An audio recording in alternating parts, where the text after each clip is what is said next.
What's going on, YouTube and cryptocurrency family? My name is Harry and I'm a crypto vet. Thank you for tuning back in. Today I'm going to try to get two videos out. This will be the first one. I'm going to be going over Bitcoin and Ethereum in this video, and we're going to kind of take a look at where we're at, as well as what's the future for Bitcoin. Is this actually the top? Are we headed to doom and gloom here, or is there going to be another big pump that makes this pump look like nothing whatsoever? So if you like that, you like the content, hit the like, hit the subscribe, notifications if you want to get this real quick, because it is time sensitive content. I'm really close to 1,000 subs, so thank you for everybody who's been liking my videos and subscribing it. If you haven't already, follow me on Twitter at XRP Veterinarian, where I do post current charts and things that I'm showing, just like this one here for XRP, and where I think it's going here during the next 6 months all the way up till 2025. Also, links for Discord, Twitch, where I'm streaming live, is all down below. But let's go ahead and get started here. So if we head over to CoinMarketCap, we can see we got some red today. And I know a lot of people are like, oh man, worried, because there's some people who bought XRP right at $1. I know some people got back into Ethereum when it was right at 2,100, and now it looks like it's really red. Well, anytime I see red like this is when I say it's time to buy. Now remember, I'm just a doctor/idiot. This is not financial advice, but when I see red like this is when I want to buy, because this means we're in a dip. When I see things that are up and moving, this is when I try to take profits, right? I'm not really taking much profits on my altcoins at this moment, because I do think alt season is just beginning, and that this is just like the small gains before things really take off. But currently market cap for cryptocurrency is down a bit. We're at 1.86 trillion, and Bitcoin dominance is actually coming up a little bit, so we're going to start there. So if we come and take a look at Bitcoin dominance, we have previous trend lines, previous support, all the goodness stretched back from, if we go ahead and just start here at the weekly, go to auto, we're going to take it off of the log, and we can see that when we've been above this, we've had good big pumps, and we actually dropped below, came up, tested this previous support as resistance, and now we're headed down. And if we zoom in even more, we can come into the daily, kind of get a good idea here, and it looks like we actually had a little bit of a head and shoulders pattern form here. So if we draw this head and shoulders and we kind of just measure it out, and this is just going to be a rough estimate, we can see that we do have an obvious neckline right here at the 61%, and this is all calculated by TradingView, so it's going to be slightly different from like the coin market cap. We can see that we are actually 1.37% different, but the charts will all be roughly the same. If we were to say have a true alt season here, the time that I would say that where alt season's probably going to end and go the other direction is once Bitcoin dominance drops to roughly about 50%. And that seems really crazy, because Bitcoin would technically drop a lot in value, right? But that's actually incorrect, because Bitcoin dominance is the total value of Bitcoin against the volume of all other cryptocurrencies, right? So if a lot of money was to go into, say, Ethereum, XRP, and all of these other cryptos, right, they're going to go up in value, bringing Bitcoin down, so dominance for Bitcoin is going to go down. Well, once Bitcoin goes up in value, it's going to start taking back those reins, right? So during the alt seasons, when we see more money going into the altcoins, Bitcoin actually doesn't vary that much in price sometimes. It usually actually stays stagnant, but the fact that there's more money in the other coins, that's where we start to see those price differences. And we've actually seen Bitcoin dominance drop to much lower than this 50 here. We've seen it go all the way down to as low as 35%, right? So this is just one, I guess, thing that we can look at to help us get an idea of when we might start to see a turnaround, as far as, okay, maybe now's the time that Bitcoin will potentially start actually going to the upside. Well, so taking this into account here, I'm looking for around roughly 50% in Bitcoin dominance to say, okay, maybe now's the time to start selling some of my alts. Well, in the immediate short term here, we can see that on the daily, that the Bitcoin dominance has come back from 55 and is all the way up to 58%, and now we're down at 57.3. Well, if we follow this green line across the screen, what is this here? This is a resistance that was support previously.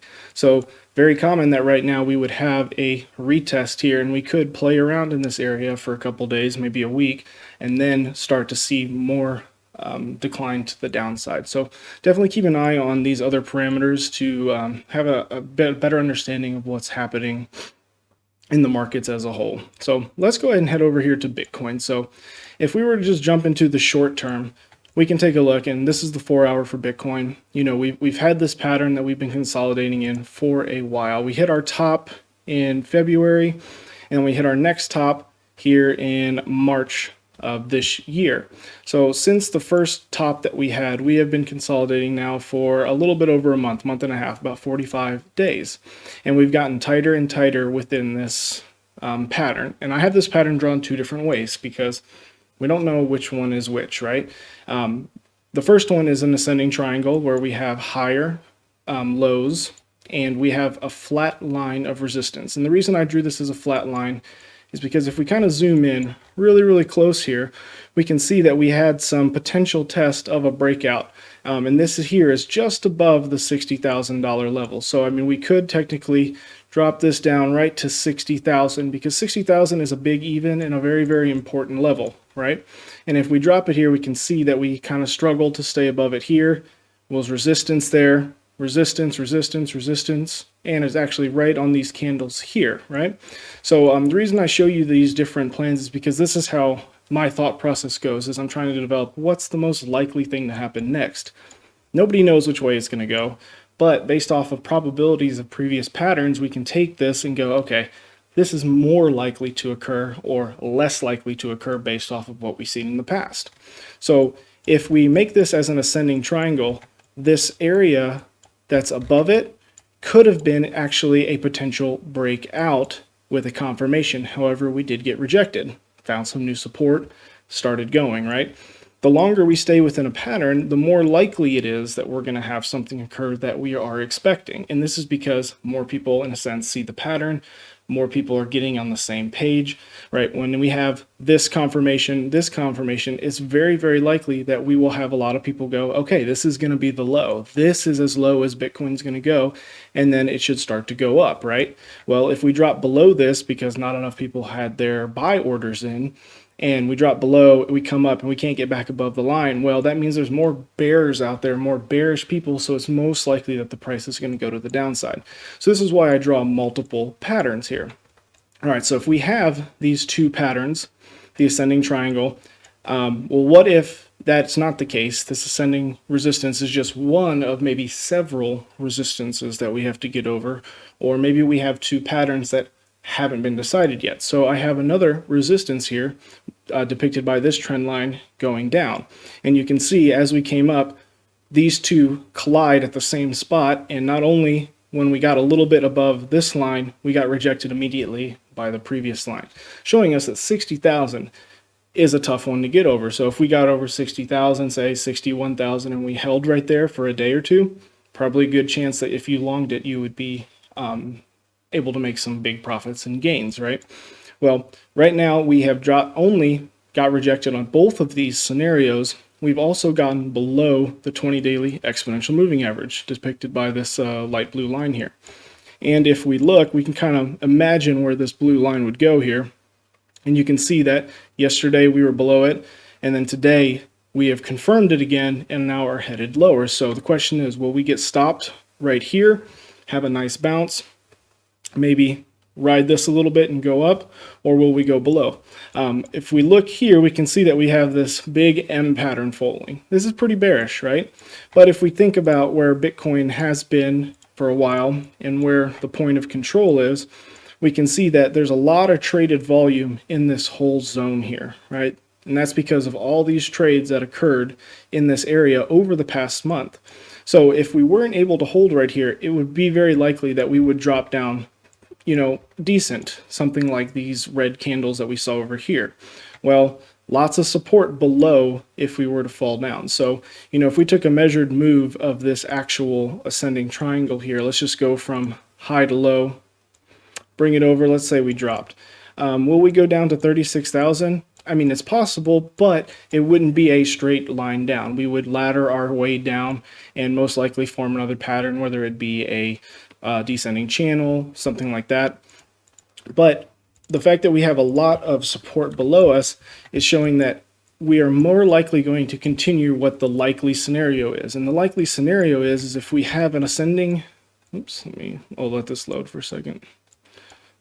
I think I zoomed out too quick.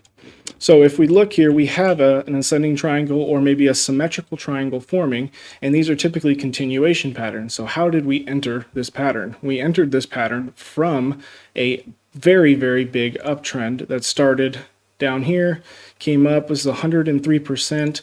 So at this point, the higher probability, 70, 30, maybe 65% chance is that if we get above this line here or this line, there's a higher likelihood that we will go to the upside. So in the meantime, you know, I always just like to sit back and wait. So if we have a nice, good bounce here, potentially you could do a very, very quick trade to try to make it back up to the 20 daily or make it up to this top resistance here. And then if we get above it, confirm, that's when I would long for, say, much bigger targets. Now, so in the short term, this is where we're at. We're not sure, kind of looking bearish. You know, people are very interested in Bitcoin, but investors or big institutional investors are kind of in control right now. Whales can sell right now, drop the price, short it, buy more at a lower price. And, you know, retail investors are kind of just sitting in the back waiting for something to happen.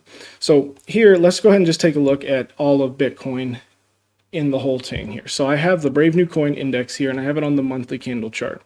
So right now, I went ahead and drew a log fib channel here, and I started all the way back down to when Bitcoin was less than a nickel, and I have it going all the way up to here. So during the first rally here in 2010, all the way up till 2011, Bitcoin went up to $16. Well, if you bought it at a nickel, from a nickel to $16, that's a hell of a good gain, right?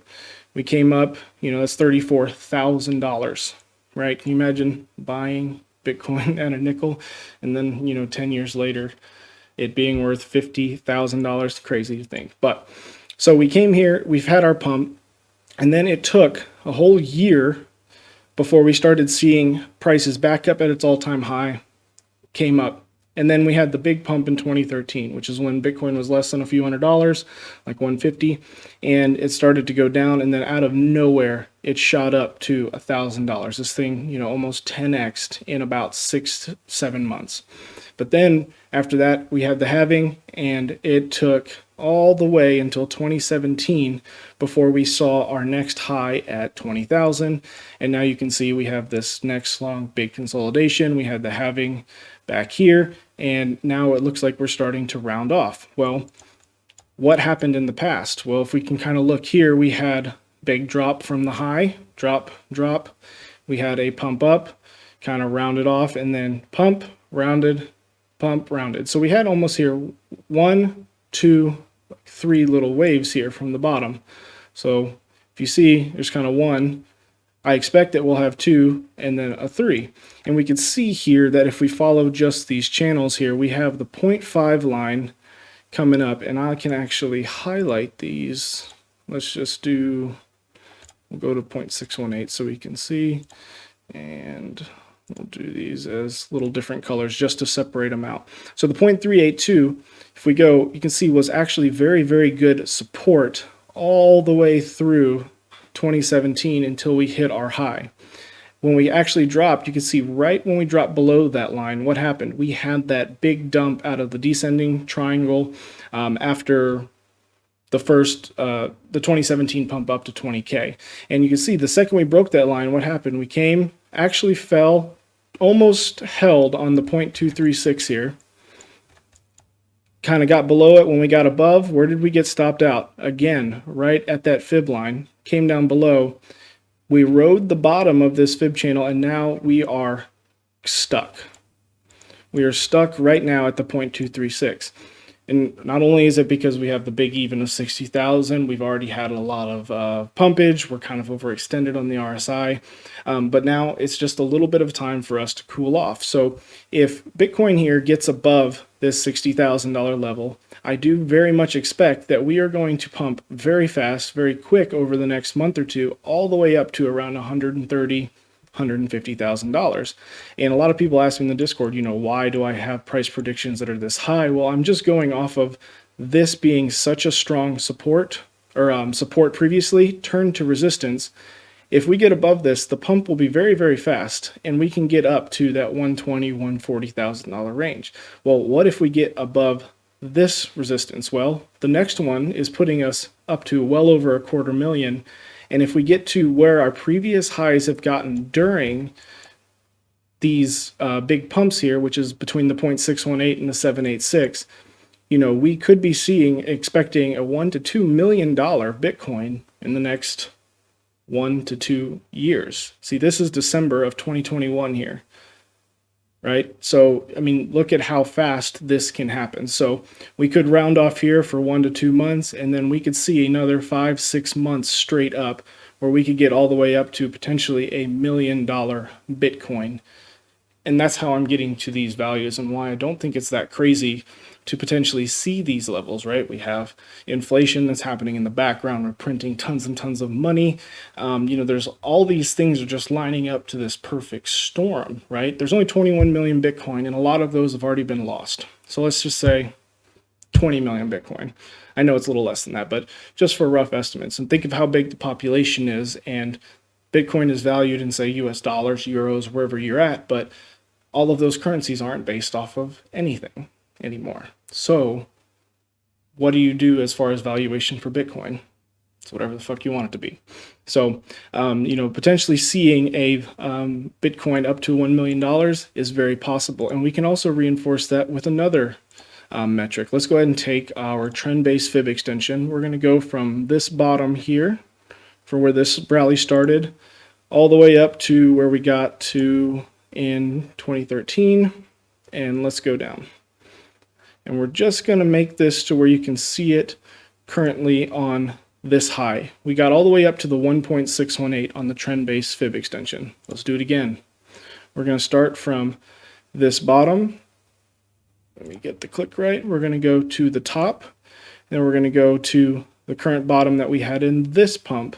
So let's say we get all the way up to the 1.618 again, just like we did here. What does that put? This is a ridiculously priced $7 million Bitcoin by the end of everything. Now, that to me seems a little bit ridiculous, but if we just take what we know and what's happened in previous cycles, I mean, we didn't expect that Bitcoin would go from $14 up to $1,300, from $1,300 up to $20,000. So $20,000 now to where?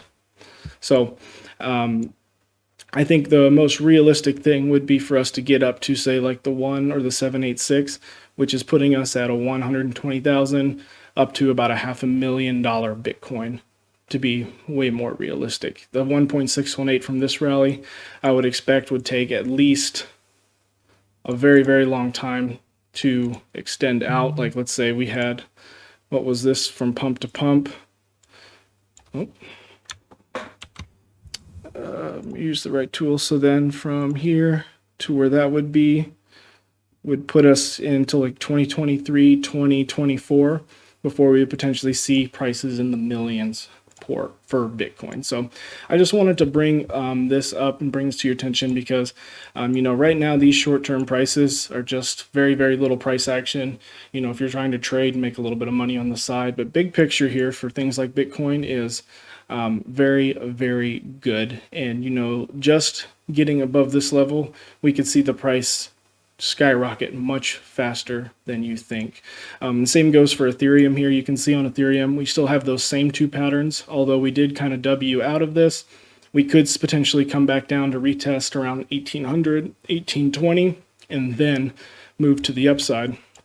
And if we did just a measure move from the bottom of this rally to the top of the rally, and we kind of go to where it confirms, if it was to come back down, along from $1,800 up to a measured move, which would probably take about a month or two, we could be seeing $3,500 Ethereum. And there's just so much money going into that platform, and it's been lagging for so long. You've got this beautiful W here. All we got to do is come out, confirm this, which we're already getting good support at around 2,000, as well as the daily exponential moving average. you know, we could see Ethereum go up way past, you know, Mr. BitBoy Crypto's estimate of 2,500. We could see that right at the 1 Fibonacci line here. We could see that here in a week or two. And then in the next 2 to 3 weeks, we could have a pumpage just like this, where we'll come up. And if we can just for an estimate's sake on time, we can just kind of do a little AB, C equals D.